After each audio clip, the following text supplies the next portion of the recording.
anunciado ya, el día de hoy vamos a retomar nuestro estudio en la carta de Pablo a los Filipenses. Y ya que ha pasado bastante tiempo desde la última vez que nosotros abordamos esta epístola, va a ser necesario que retomemos algunas cosas que ya hemos dicho en los estudios anteriores y sobre todo por aquellos que no estuvieron presentes al comienzo de año cuando comenzamos la serie. Así que vamos adelante, en primer lugar, recordando que el autor de esta epístola, de esta carta, es Pablo. El apóstol Pablo es quien, guiado por el Espíritu Santo y en representación del Señor Jesucristo, envía esta carta íntima, llena de amistad, a la iglesia que se ubica en Filipos. Una iglesia de la cual Pablo había hablado en bastantes ocasiones, que amaba profundamente, que tenía una preocupación especial por ellos. Ahora, esta carta obviamente no fue escrita solo con el propósito de manifestar cariño, afecto hacia los hermanos, sino que junto a ello el apóstol escribe esta carta por al menos 4 razones. 4 razones. En primer lugar, Pablo quiere agradecer la generosa ofrenda que los filipenses enviaron a él cuando se encontraba preso en Roma, eso en primer lugar. En segundo lugar, Pablo quiere contar un poco acerca de por qué tuvo que regresar Epafrodito a la ciudad de Filipos.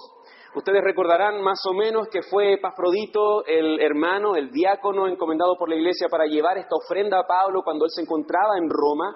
Bueno, cuando estaba allí sirviendo con Pablo, Epafrodito se enfermó gravemente y tuvo que regresar entonces a Filipos por causa de la preocupación que tenía por sus hermanos. Eso ya lo vamos a ver con mucho más detalles cuando entremos al capítulo 2, pero por ahora basta que ustedes tengan en mente que Pablo escribe por qué Epafrodito tuvo que regresar prontamente a Filipos. Ahora, junto con agradecer la ofrenda y también junto con explicar las razones que llevaron a Epafrodito a volver a Filipos, Pablo también quiere aprovechar esta instancia para contarle a los filipenses acerca de su actual situación. Y eso es lo que hemos leído inclusive en la lectura bíblica entre los versos 12 al 26. Pablo está contando cómo le fue o cómo le está yendo y cómo está abordando las dificultades que tiene en la cárcel. Y finalmente, Pablo escribe esta carta con la decidida intención de animarlos a disfrutar del gozo que es producido por la unidad y la coinonía en el Evangelio. Y de hecho, llegando a este punto, es muy importante que ustedes tengan anotado en alguna parte, en sus Biblias o en sus apuntes, en algún lugar, que el tema que unifica toda la carta es la unidad y la coinonía en el Evangelio producen gran gozo. Este es, en una sola frase, la idea principal que Pablo desarrolla a lo largo de toda la carta. En la carta vamos a encontrar muchas exhortaciones, ideas, comentarios, amonestaciones, enseñanza, etc. Pero todo eso está unido por esta idea.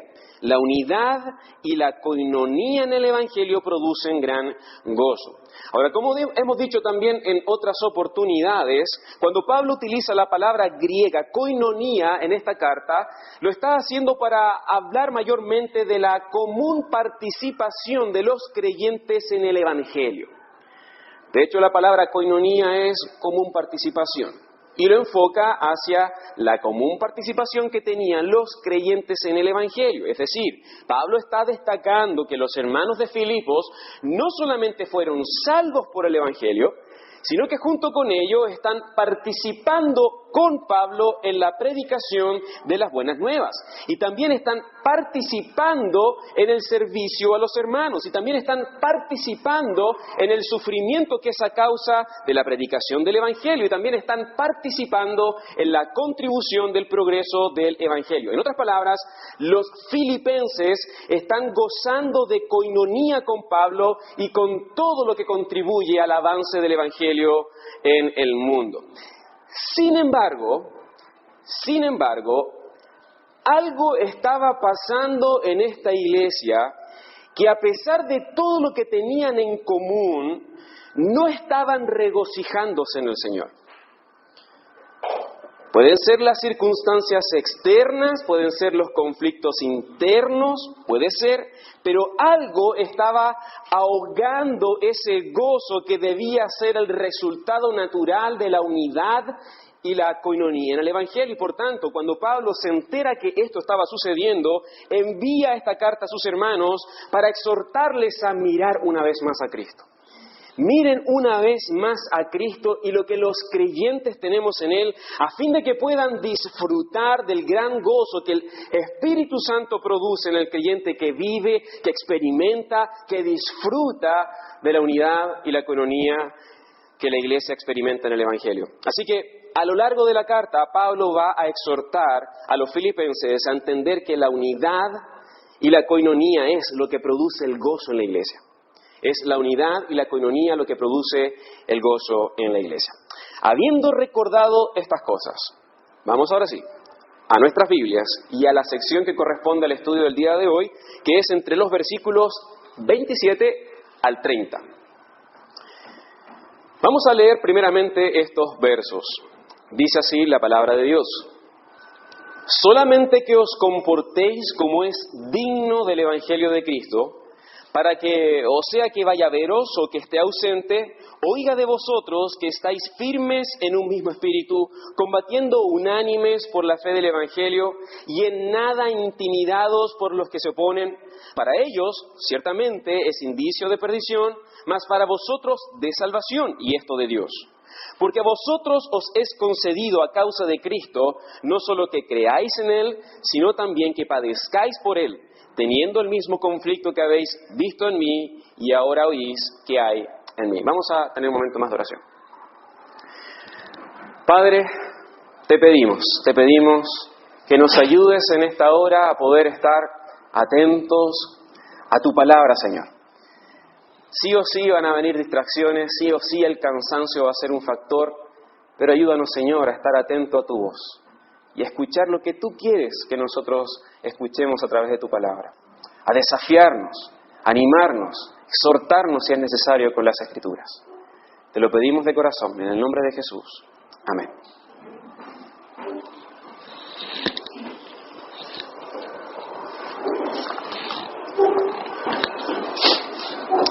Al principio de la serie yo compartí con ustedes que hace ya varios años atrás, con los ancianos presentamos una serie que se llamó Cómo estudiar la Biblia, que a propósito ustedes pueden encontrar en la página web.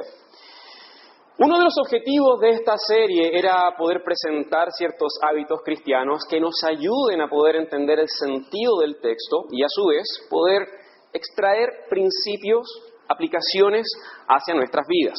Pensando en ese estudio y pensando también en lo que tenemos frente a nuestros ojos, yo creo que una muy buena manera de poder entender el sentido del texto es haciéndole preguntas al texto. Haciéndole preguntas al texto que nos ayuden a entender mejor lo que estamos leyendo. Y personalmente creo que una buena pregunta para comenzar es ¿y qué está haciendo el autor? ¿Qué está haciendo el autor? ¿Acaso Pablo en estos versos del 27 al 30 está enseñando alguna lección cristiana? ¿Pablo está respondiendo preguntas? ¿Pablo está demostrando alguna verdad? ¿Pablo está recordando algo? ¿Está orando a Dios? ¿Acaso Pablo está pasando de un tema a otro? ¿Está iniciando una nueva sección? ¿Pablo está exhortando a sus hermanos? ¿Está alabando a Dios? ¿Qué está haciendo Pablo en estos versos? Bien, creo que para poder entender la dinámica de este texto y también los textos que vienen a continuación y que estaremos estudiando las otras semanas, será de mucho provecho partir diciendo que a grandes rasgos, a partir del versículo 27, Pablo está haciendo tres cosas. A partir del verso 27, Pablo está haciendo tres cosas. En primer lugar, el apóstol está pasando de hablar de sus propios asuntos a los asuntos de los filipenses. Como pueden ver en sus Biblias, en los versos 12 al 26, Pablo elaboró un mini reporte donde él les contaba a sus hermanos las cosas que él estaba viviendo. Pero ahora, entrando al versículo 20, Pablo deja atrás sus propios asuntos y pasa a enfocarse en la necesidad y en los conflictos que los filipenses estaban viviendo. Eso en primer lugar. En segundo lugar, también a partir del verso 27, el apóstol introduce una nueva sección en su carta que es altamente exhortativa. Pablo va a estar animando, exhortando, incitando a sus hermanos a ser obedientes al Señor. Y esta sección altamente exhortativa se extiende desde el versículo 27 del capítulo 1 hasta el verso 18 del capítulo 2. Y de hecho podemos ver ahora en pantalla que es posible dividir esta serie de exhortaciones en tres grupos. El primer grupo va del verso 27 al 30, que son los versos que vamos a estar viendo el día de hoy. El segundo grupo van de los versículos 1 al 11 del capítulo 2 y luego de los versículos 12 al 18 del capítulo 2. Así que pensando en la pregunta, ¿qué está haciendo Pablo en estos versos? Ya hemos dicho que Pablo está pasando de sus propios asuntos a los asuntos de los filipenses y también Pablo está introduciendo una nueva sección en su carta que es altamente exhortativa. Y en tercer lugar, podemos decir que a lo largo de toda esta sección de exhortaciones, Pablo está alentando urgentemente a los filipenses a vivir como ciudadanos dignos del Evangelio de Cristo. Vivan como ciudadanos dignos del Evangelio de Cristo. Y de hecho, hermanos, este imperativo, vivan como ciudadanos dignos del Evangelio de Cristo, este mandato de parte del Señor a través del apóstol, es la base sobre la cual se van a sostener todas las argumentaciones y todas las exhortaciones que nosotros vamos a ver en toda esta sección. Todos los argumentos posteriores se edifican sobre esta exhortación. Vivan como ciudadanos dignos del Evangelio de Cristo. Vamos a ir a nuestras Biblias y veamos con un poco más de detalle la relevancia de esta exhortación y también en todo nuestro texto. Dice nuevamente la palabra de Dios, solamente que os comportéis como es digno del Evangelio de Cristo. Hasta allí nomás. Solamente que os comportéis como es digno del Evangelio de Cristo. Hermanos, recordemos que cuando Pablo escribe esta carta, él se encuentra preso en Roma a la espera de poder hacer defensa de la fe delante de las autoridades. Allí se encontraba Pablo, no se encontraba en su casa, relajado, viendo la televisión, para nada. Él se encuentra preso en Roma por causa del Evangelio a la espera de poder hacer defensa delante de las autoridades. Además de ello, Pablo también había compartido con sus hermanos que su esperanza era que pronto sería liberado de la cárcel y que iba a poder ir a la ciudad de Filipos a compartir con los hermanos para provecho y gozo de la fe. No obstante, mientras dura la espera, el apóstol quiso tomar un par de palabras para animar a sus hermanos a que vivan entre la comunidad de los ciudadanos de Roma, entre los filipenses, no según los estándares de la cultura, no según los estándares del mundo greco-romano, sino que vivan a la altura del Evangelio que han creído como ciudadanos de los cielos. De hecho, es sumamente interesante cómo comienza esta exhortación, porque en el verso 20, esta palabra que nosotros vemos, esta palabra solamente, que introduce todo este párrafo, es una expresión que se utilizaba generalmente cuando venía alguien y levantaba el dedo en señal de llamar la atención. Así que podemos decir que Pablo de alguna manera está diciendo, hermanos, entre tanto que me ponen en libertad, y entre tanto que llego allá a Filipos, pongan atención en esto. No se distraigan, pongan atención en lo que viene. Y cuando Pablo ya captó la atención de los hermanos, entonces les dice, compórtense como es digno del Evangelio de Cristo. Compórtense como es digno del Evangelio de Cristo. O la que yo creo que es una mejor traducción y para fines de esta enseñanza voy a escogerla, es vivan como ciudadanos dignos del Evangelio de Cristo.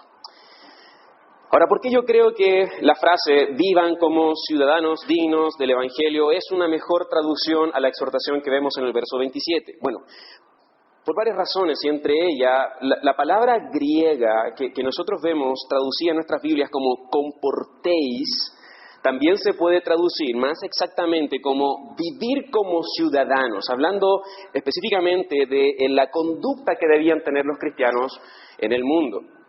Ahora, Sin embargo, de ningún modo Pablo está hablando en términos de que ustedes, los creyentes, deben vivir como buenos ciudadanos de Roma. No, de ninguna manera. Pablo tampoco está animando a la iglesia futura a que vivamos como buenos ciudadanos chilenos según el estándar y según las normas que tiene nuestro país. Ese no es el énfasis de Pablo. Más bien, él está pensando en la conducta santa y piadosa que emana de la verdadera ciudadanía que tenemos los creyentes y que es en los cielos. Pablo está pensando en eso. Vivan como es digno del Evangelio según la ciudadanía que tenemos en Cristo, no aquí en la tierra.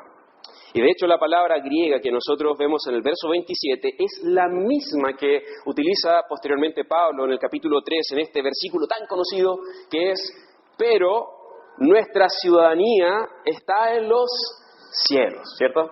Nuestra ciudadanía está en los cielos, donde esperamos al Salvador. Así que una buena traducción de este imperativo que abre toda esta sección es sin duda: vivan como ciudadanos de los cielos, dignos del Evangelio de Cristo. Ahora, si usted quiere quedarse con la versión anterior, ningún problema. Pero al menos creo yo que tiene relevancia el poder traducir este imperativo en estos términos: vivan como ciudadanos dignos, sobre todo porque lo que vamos a ver en un momento más es que el conflicto que estaban viviendo los filipenses venía de parte de los ciudadanos de Roma. El conflicto que venía hacia la iglesia venía de parte de los ciudadanos de Roma. Ellos eran los que estaban contendiendo contra los creyentes, diciendo de que no hay otro Señor, el Señor es el emperador. Y los verdaderos privilegios se encuentran en la ciudadanía romana, no en la ciudadanía de los cielos. Así que creo que es interesante que al menos consideremos esta exhortación utilizando la frase ciudadanos de los cielos. Porque de esa manera Pablo, por un lado, está diciendo: si los ciudadanos romanos predican que solamente hay un Señor, que es el emperador, y que solamente hay beneficios en Roma, entonces los creyentes con mayor énfasis, con mayor firmeza tenemos que decir: no, nosotros somos ciudadanos de los cielos y nos vamos a comportar, a vivir en la estatura de esa verdad que nosotros hemos creído. De hecho, podemos decir en otras palabras que la exhortación es: hermanos, vivan como es digno del Evangelio de Cristo. Vivan como es digno del Evangelio de Cristo. Vivan a la altura de las verdades que han creído en el Evangelio de Cristo. Vivan de una manera que sus vidas adornen el Evangelio. Adornen el Evangelio con sus vidas. Esas verdades que predican, que han creído, adórnenlas con sus vidas. No se conduzcan como ciudadanos que andan según los parámetros del mundo y de la sociedad predominante, no. Sino que compórtense según la ética del Evangelio y las verdades que han transformado sus vidas y que los han trasladado de las tinieblas, ¿a dónde? Al reino del amado Hijo. Compórtense a la altura de esta verdad. Bien, como dije antes, este imperativo es la base sobre la cual se sostiene toda la argumentación que encontramos del verso 27 del capítulo 1 al verso 18 del capítulo 2. Y por lo tanto, si nos preguntamos ahora, ¿y de qué manera entonces? ¿De qué manera es que los ciudadanos de los cielos viven como es digno del Evangelio de Cristo? ¿Cómo es que se vive de esa manera, Pablo? ¿Cómo es que se vive de esta manera que tú nos estás llamando a vivir? Bueno, la respuesta la vamos a encontrar en cada uno de los tres grupos que ya hemos visto antes y que dividen toda esta serie, esta sección de exhortaciones que abarca del versículo 20 al versículo 18 del capítulo 2. Pero el día de hoy vamos a considerar solamente la primera sección, que es del 27 al 30. ¿Ya? Así que vamos adelante con la siguiente pregunta, que es: ¿cómo se puede vivir como es digno del Evangelio de Cristo? Pablo, cuéntame, ¿cómo es que se vive de esta manera que tú estás diciendo? ¿Cómo es que se vive? A la altura de la ciudadanía celestial que tenemos y las verdades del Evangelio. Vamos a retomar nuestra lectura, comenzando nuevamente del verso 27. Dice: solamente que os comportéis como es digno del Evangelio de Cristo, para que, o sea que vaya a veros o que esté ausente, oiga de vosotros que estáis firmes en un mismo espíritu, combatiendo unánimes por la fe del Evangelio y en nada intimidados por los que se oponen. Hasta allí nomás. ¿Cómo se puede vivir como es digno del Evangelio de Cristo? Bueno, primero que todo, debemos saber que Pablo va a desarrollar esta idea de cómo se vive a lo largo de todos los pasajes que ya dijimos en la sección que nosotros vamos a abordar. Pero al menos aquí, en este texto, en los pasajes que acabamos de leer, el apóstol está haciendo un énfasis especial en el vivir de los creyentes en medio de la oposición y el sufrimiento. Ese es el énfasis especial en el cual Pablo está concentrado. Pablo está pensando en este contexto, en una sistematizada persecución de parte de los adversarios que sí o sí está trayendo conflictos y oposición y sufrimiento en los creyentes. Dentro de ese contexto es que Pablo les escribe: hermanos, los ciudadanos de los cielos estarán viviendo como es digno del Evangelio en la medida que el testimonio, pusieron atención en el texto cuando decía, o sea que vaya a veros, o sea que esté ausente, quiero escuchar de parte de ustedes. Quiero escuchar que la iglesia, ¿qué dice? Está andando firme en un mismo espíritu, combatiendo unánimes por la fe del Evangelio y en nada intimidados por los que se oponen. Hermanos, de esa manera Pablo anima a los filipenses a vivir en medio de la oposición y el sufrimiento. De esa manera los filipenses estarán dando testimonio como ciudadanos de los cielos que viven como es digno del Evangelio. Dentro de este contexto de aflicción, la iglesia, los creyentes, los miembros de una congregación que también son ciudadanos de los cielos, estarán dando testimonio de que verdaderamente son dignos en su manera de andar según el Evangelio que han creído, en la medida que están firmes en un mismo espíritu, combaten unidos por la fe del Evangelio y en nada se intimidan con los que se oponen. No cabe duda, como decía antes, que los filipenses estaban pasando por pruebas duras. Los filipenses estaban pasando por pruebas duras. Y esto venía de parte de los incrédulos. La oposición contra ellos se había encrudecido en la ciudad y de hecho Pablo desde el principio, cuando él predicó el Evangelio por primera vez, encontró oposición en la ciudad de Filipos desde el comienzo. Más ahora, 10 años después, cuando Pablo escribe esta carta, los creyentes seguían padeciendo por causa de la nación. Los mismos ciudadanos romanos que viven en Filipos. Podían ser familiares, podían ser vecinos, podían ser autoridades, pero estaban yendo en contra de la iglesia y en contra de la vida y la fe que moldea el Evangelio. Y conociendo esa realidad, Pablo exhorta a sus hermanos a hacer frente a esta oposición, en primer lugar, estando firmes. Le puse un poco, mucho. Estando firmes en un mismo espíritu. Y este estar firmes en un mismo espíritu no está hablando de una misma mentalidad, no está diciendo de que los creyentes tenemos que inventarnos una idea para que todos vayamos adelante. No es una idea de lo que está hablando Pablo. Pablo está hablando de Dios mismo. Estén firmes en Dios. Más adelante va a decir, estén firmes en el Señor. Ahora está diciendo, estén firmes en el Espíritu Santo. Estén firmes en el Espíritu Santo. Sé que vemos en nuestras Biblias que el Espíritu está con minúscula, pero creo que sí o sí, lo mejor es que pongamos una E mayúscula ahí. Estén firmes en un mismo espíritu, estén firmes en el Espíritu. De alguna manera, Pablo le está diciendo, hermanos, ¿saben qué? Quiero escuchar de ustedes que ustedes se han quedado allí plantados, sin moverse, arraigados en la vida y en el poder que emana del Espíritu Santo. Eso quiero escuchar de ustedes en primer lugar. En la distancia, quiero saber que ustedes están arraigados, han echado raíces sobre una base segura, y esto es en el Espíritu Santo. Porque la verdad, hermanos, pretender tener firmeza contra el enemigo sin la asistencia del Espíritu Santo es imposible. Es imposible. Una iglesia que cree que puede hacer frente a la oposición sin la ayuda, sin el poder del Espíritu Santo, está totalmente equivocada, totalmente equivocada. Si ustedes, filipenses, no se establecen con firmeza en el Espíritu de Dios y se quedan arraigados a la unidad y la obra y el poder del Espíritu Santo que produce en la iglesia, entonces la posibilidad de estar firmes y unidos se desvanece por completo.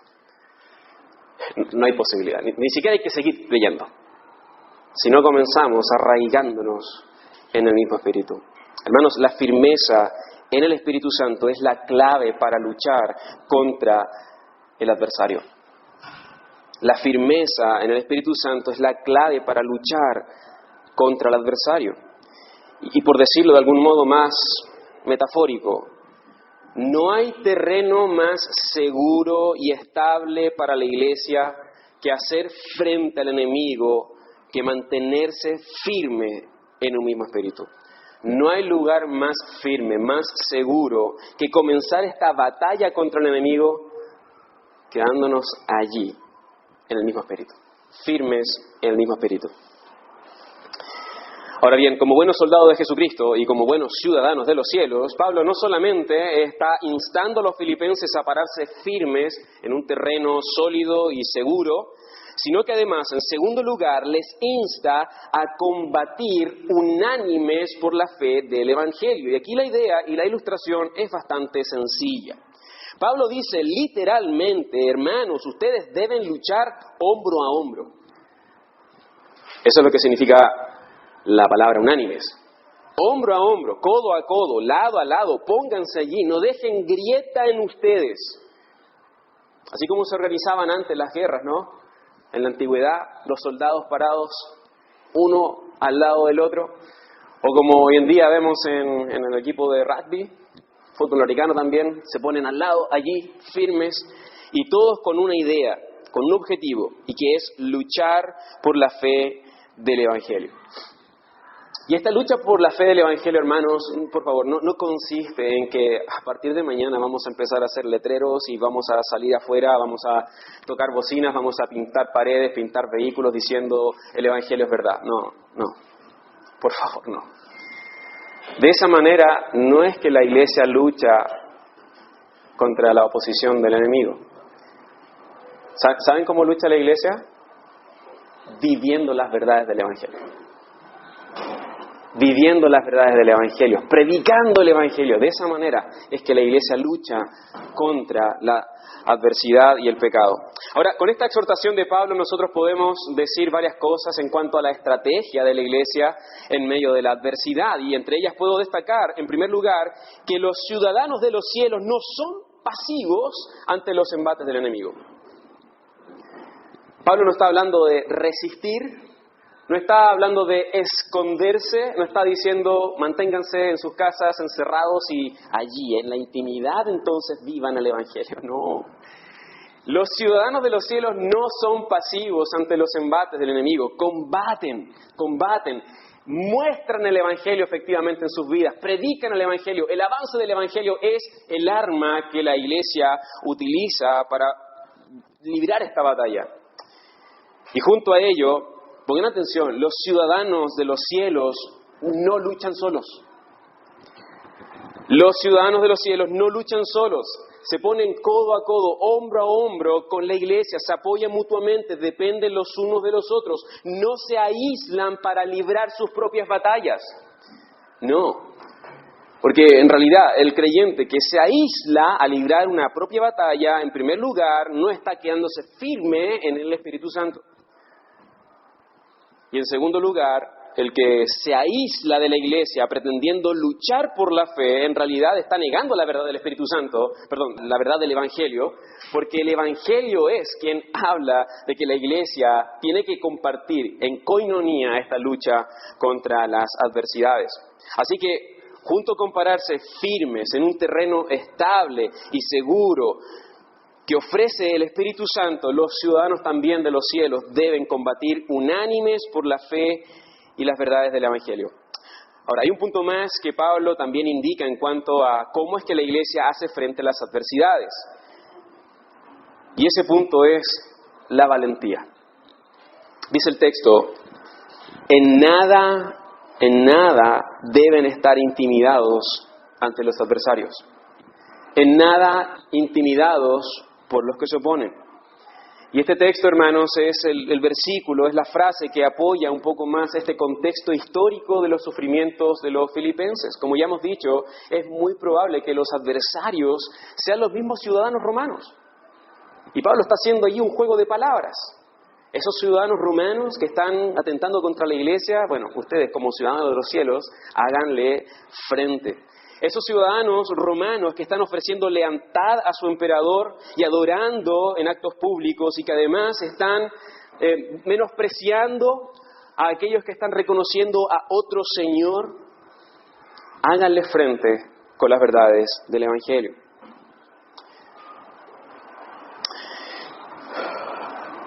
Pablo les dice, en su lucha por la verdad y en la proclamación del Evangelio, no se dejen intimidar por la oposición. No se dejen intimidar por la oposición, aunque les parezca fuerte, no se dejen intimidar. Y Pablo no está siendo irresponsable con sus palabras. No es que Pablo ignore que hacer esto no traiga consecuencias. Para nada. Pablo, de hecho, se encuentra encarcelado por causa del Evangelio. Pablo había sido azotado muchas veces por causa del Evangelio. De hecho, podemos decir, los hospedajes de Pablo en sus viajes eran las cárceles.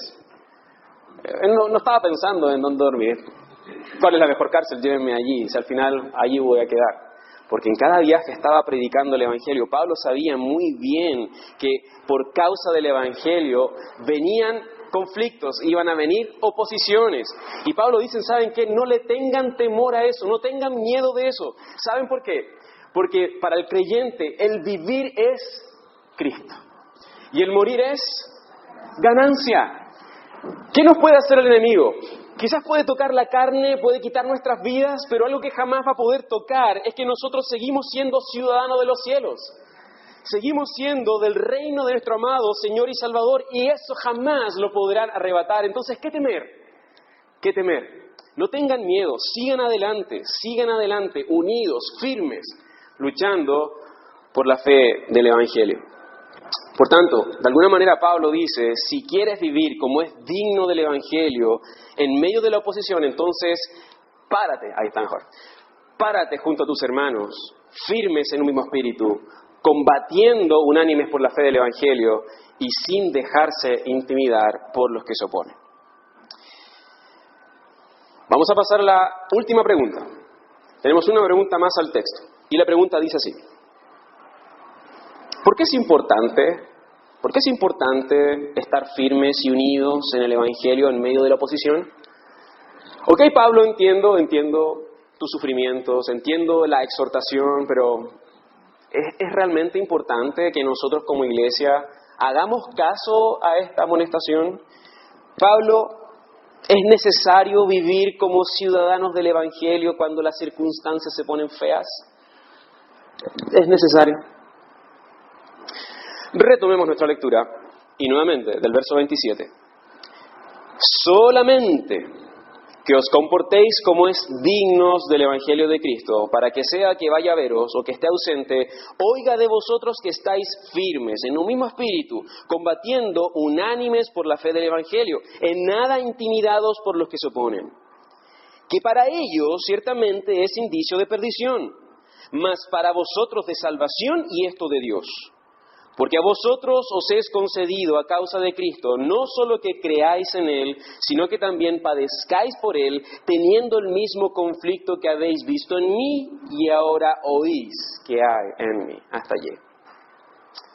¿Por qué es importante? ¿Por qué es importante estar firmes y unidos en el Evangelio en medio de la oposición? Bueno, como base de la respuesta tenemos que decir sí o sí que este es un mandato de Cristo. Pablo está escribiendo no de su propia autoridad, está hablando como apóstol de Jesucristo, enviado por Él a la iglesia, diciéndoles, cuando se encuentren en dificultades, la manera de vivir el Evangelio, la manera de vivir como ciudadanos dignos del Evangelio es firmes, predicando la verdad. Y si el Señor lo manda, entonces tenemos que obedecer. Ahí está la primera razón. Por eso es importante, porque el Señor lo manda. Ahora, sobre esa base, desde la segunda mitad del verso 28 hasta el final del verso 30, Pablo va a ofrecer al menos dos argumentos para impulsarlos un poquito más. Va a impulsar un poquito más a la iglesia a que se enfrenten con unidad y firmeza a esta oposición que estaban sufriendo. Y en primer lugar, dice Pablo, si ustedes viven como es digno del Evangelio y están firmes en un mismo espíritu y están luchando codo con codo contra el adversario y unánimes en la fe del Evangelio, sus acciones serán una clara indicación de perdición para sus adversarios, pero para ustedes será una clara indicación de salvación. Y esto de Dios. Ese es el primer empujón. Si ustedes hacen lo que acabo de decir, si obedecen a Cristo, entonces estarán dando dos mensajes. El primero es una clara señal contra los que se oponen que van a perder. Y luego una clara señal para la iglesia que son salvos. Y esa salvación viene de Dios. Ahora, no queda del todo claro de qué manera es que los adversarios van a entender que esta actitud, esta acción de la iglesia es para ellos una prueba de perdición o destrucción. No queda del todo claro cómo es que esto va a suceder, pero al menos yo puedo imaginar, y usemos la imaginación un poco, puedo imaginar que esos ciudadanos romanos, si se paran frente a frente con la iglesia de Cristo, ciudadanos de los cielos, y los ciudadanos de los cielos están obedeciendo a su Señor, firmes en un mismo espíritu, unidos en la predicación del Evangelio. Hermanos, ni siquiera el infierno podrá detener el avance de esa iglesia. Si la iglesia de Cristo está haciendo lo que el Señor le manda, entonces eso va a señalar una clara señal de perdición para cualquiera que esté al frente. Porque dijo Cristo, las puertas del Hades no van a prevalecer. Las puertas del infierno no van a prevalecer con lo que el Señor está haciendo en su iglesia. Sin embargo, podemos también pensar por otro lado que quizás estas personas que son contrarias al Evangelio, estos ciudadanos de Roma, ante sus ojos, todas estas acciones temerarias de la iglesia en realidad eran percibidas como un camino de autodestrucción. Estas personas podrían estar pensando eso. El mundo podría estar pensando eso. Una iglesia que está yendo en contra de los beneficios de Roma, ¿cómo eso puede ser bueno? Un grupo de personas que está yendo en contra del emperador, la nación más poderosa en ese entonces, ¿cómo eso puede ser bueno? Bueno, todos ellos podrían pensar que lo que estaba haciendo la iglesia era una total pérdida. Es un camino de destrucción, pero para ellos. Algunos podrían decir, vivir para Cristo es una pérdida. Pérdida de privilegios, ir en contra del emperador. No obstante, hermanos, es todo lo contrario. Es todo lo contrario. Y de allí que Pablo anima a los filipenses diciéndoles, los que se oponen al Evangelio y a la iglesia unida no son los que están salvando sus vidas, son los que están sumando pruebas de su futura perdición. Mientras que la iglesia unida en la defensa del Evangelio, que está haciendo frente a la oposición, no son los que están de camino a la autodestrucción, sino que están aportando pruebas de su propia salvación. Y Pablo allí añade al verso 28 que esta salvación que ustedes están demostrando solamente viene de Dios, dice. Dios es el primero y el último en la salvación. Él es el que da la salvación. Él es el que confirma la salvación. Dios es quien confirma la salvación de los ciudadanos de los cielos que viven como es digno del Evangelio. Dios es quien confirma la salvación de las personas. Y lo va a hacer sí o sí, en la medida que ellos obedecen lo que el Señor está mandando. Ahora, el segundo argumento con el cual Pablo quiere impulsar a los filipenses a que enfrenten con unidad y firmeza la oposición que estaban sufriendo, es porque los creyentes hemos recibido el don de la gracia de Dios para creer y también hemos recibido el don de la gracia de Dios para sufrir. El Señor nos ha dado su gracia al concedernos la salvación, y el Señor nos ha dado su gracia al concedernos el sufrir por la causa de Cristo. Ya hemos dicho antes, la salvación viene de Dios. Él es quien ha otorgado la salvación de manera gratuita, por gracia, por medio de la fe en Jesucristo.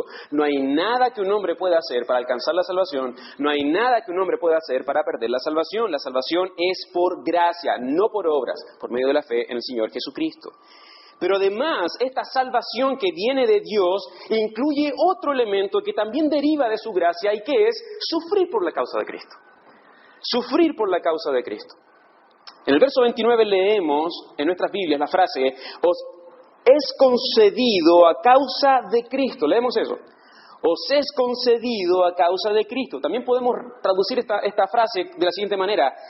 Recibieron ustedes por gracia, por la causa de Cristo, en primer lugar, creer en el Evangelio para salvación y vida eterna, y en segundo lugar, para padecer por Cristo, por causa del Evangelio.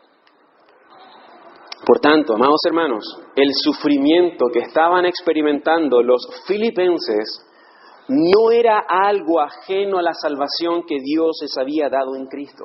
E inclusive, el sufrimiento no es algo ajeno a la gracia. El sufrimiento no es algo ajeno a la gracia, ya que ese mismo Cristo que nos ha dado su gracia se humilló y vino a este mundo y entregó su vida a muerte y muerte de cruz. El Señor sufrió en su propio cuerpo lo que debían sufrir, no Él, sino los pecadores que Él salvó. El sufrimiento no es algo distinto, no es algo aparte de la gracia. Por eso Pablo puede decir a los filipenses que su salvación incluye sufrimiento por la causa de Cristo. Si el Señor estuvo dispuesto a entregar su vida, ¿cómo no que nosotros seguimos a Jesús, vamos a vivir sufrimientos y hasta entregar nuestra propia vida por causa del Evangelio? Ahora, hermanos, en este punto, ni yo ni Pablo estamos hablando de los sufrimientos en general.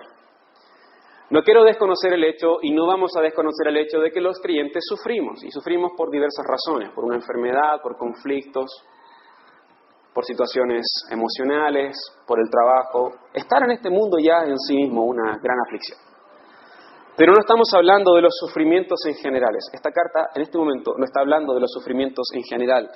Pablo está hablando de los sufrimientos que vienen como consecuencia de vivir como ciudadanos de los cielos en un contexto donde solamente hay oposición y abierta hostilidad contra Dios. De ese sufrimiento es que Pablo está hablando. Ese tipo de sufrimiento es señal de salvación y un regalo de Dios por pura gracia. Dice el texto nuevamente, porque a vosotros os es concedido a causa de Cristo. Ahí está la clave, a causa de Cristo. No solo que creáis en Él, sino que también padezcáis por Él, teniendo en mí mismo, los mismos conflictos que habéis visto en mí y que ahora oís que hay en mí. La clave es la causa de Cristo. Los conflictos que estaban viviendo en el presente los filipenses era por la causa de Cristo. Los conflictos que estaba viviendo Pablo en la cárcel era por la causa de Cristo. Por lo tanto, la causa de Cristo es lo que estaba uniendo a Pablo y a los filipenses aún en la distancia. Y por eso Pablo termina esta sección diciendo, miren, recuerden que los sufrimientos que ustedes están viviendo por la causa de Cristo en la ciudad tienen el mismo origen con los sufrimientos que yo sufrí en aquel tiempo y también con los que estoy sufriendo acá en la cárcel. La gracia de Dios y la causa de Cristo en la predicación del Evangelio es lo que le permitía a Pablo y a los filipenses tener comunión aún en la distancia. Coinonía aún en la distancia. Pablo y los filipenses tenían coinonía en los padecimientos por la causa de Cristo. Y por lo tanto, desde el contexto en que ambos se encuentran, Pablo les anima a sus hermanos diciendo, estén firmes en el mismo espíritu, unánimes, luchando codo a codo, sin dejarse intimidar por los adversarios, porque esa es la manera, esa es la forma que un ciudadano de los cielos vive como es digno del Evangelio de Cristo. Esa es la forma de cómo un ciudadano de los cielos vive como es digno del Evangelio de Cristo en medio de la oposición. Esa es la forma en que los creyentes guardamos la unidad y también el Evangelio avanza. Permítame, por favor, tener un momento más para poder llevar ciertas aplicaciones a nuestra iglesia. Es fácil quedarnos con el contexto de la iglesia en Filipos y los sufrimientos que ellos tienen, y es fácil también hacer ninguna conexión con nosotros. Porque ¿estamos siendo perseguidos, hermanos? ¿Tenemos gente afuera que está gritándonos en este momento? ¿Tenemos prohibido reunirnos en este lugar? Entonces quiero ayudarles a que hagamos ciertas conexiones para que esta exhortación que vemos en la carta de Pablo a los Filipenses también sea propia a nuestras vidas. En primer lugar, hermanos, tenemos que pensar en lo siguiente. No somos en primer lugar ciudadanos de este mundo. No somos en primer lugar chilenos. No lo somos. Si usted efectivamente ha creído en Cristo, entonces no es ni colombiano, ni venezolano, ni peruano, ni boliviano, ni sudamericano, ni de este mundo en primer lugar. No. Si usted ha creído en Cristo, es ciudadano de los cielos. Es ciudadano de los cielos. Ahora, es cierto que vivimos acá, eso es evidente. Es cierto que tenemos cosas en este mundo, eso es así. Es cierto que tenemos familia en la tierra, claro que sí. Estudios. ¿Tenemos tareas pendientes que hacer en este mundo? Claro que sí. Y si Dios nos dice lo contrario, mañana vamos a volver a la rutina de vida y de trabajo que estamos acostumbrados. Eso es así. Sin embargo, hermanos, no se confundan. Ustedes no son de este mundo. Ustedes no son de este mundo. Nosotros no somos de este mundo. Tenemos nuestra ciudadanía en los cielos. Allá está nuestra ciudadanía. El Señor nos compró y nos trasladó para estar allí con su Hijo Jesucristo. No se proyecten tanto en esta vida. Sí, estemos mirando las cosas de los cielos. Ahora, también es cierto que estamos rodeados de gente que sí son de este mundo. Sí son ciudadanos de este mundo. Estamos rodeados, ¿no? Pero no vamos a vivir igual que ellos. No vamos a vivir igual que ellos. Nosotros tenemos el llamado de vivir como ciudadanos de los cielos, como es digno del Evangelio de Cristo. Y haciéndolo, probablemente no vamos a sufrir persecución. Al menos en Chile no vivimos esa realidad. En otros países, por supuesto que sí. En Turquía, por supuesto que sí. ¿Dónde está nuestra hermana Angie? Por supuesto que sí. Allí sí que hay persecución por la causa de Cristo. Aquí no. Pero que no haya persecución efectiva, constante, no nos haga olvidar esta gran verdad. Somos ciudadanos de los cielos. Ahora, algo que sí o sí nosotros tenemos enfrente es un enemigo. Y ese enemigo es el diablo, es Satanás, el enemigo de nuestras almas, y él está constantemente buscando la división de la iglesia. De hecho, él ha preparado un ambiente perfecto para que la iglesia no funcione correctamente. Esa es la estrategia del diablo. Por lo tanto, si bien no tenemos una persecución sistematizada en nuestras vidas, evidente, con personas afuera o algo así, no tenemos que ignorar que el diablo va a buscar debilitar la iglesia, va a buscar dividir la iglesia, y por lo tanto lo que hemos leído el día de hoy también es para nosotros si reconocemos esa verdad. ¿Y qué cosas? Aquí le ofrezco algunas. En primer lugar, procuremos que nuestras vidas sean un adorno de las verdades del Evangelio. Y estoy hablando de vivir vidas que den clara evidencia de la poderosa obra transformadora de Dios en nuestras vidas en el lugar donde estemos. De esa manera es que nosotros podemos colgar adornos al Evangelio. Nuestras vidas sean un adorno del Evangelio, viviendo a la altura del llamamiento de nuestro Señor, viviendo como es digno de un discípulo de Jesucristo. En segundo lugar, guardemos la unidad del Espíritu, viviendo en dependencia del Espíritu Santo y su poder. Hermanos, no hay lugar más seguro y estable para poder hacer frente a este enemigo que es real que estando todos unidos en el Espíritu Santo. Firmes en el Señor, firmes en Dios, firmes en un mismo Espíritu. En tercer lugar, acerquémonos hombro a hombro, codo a codo.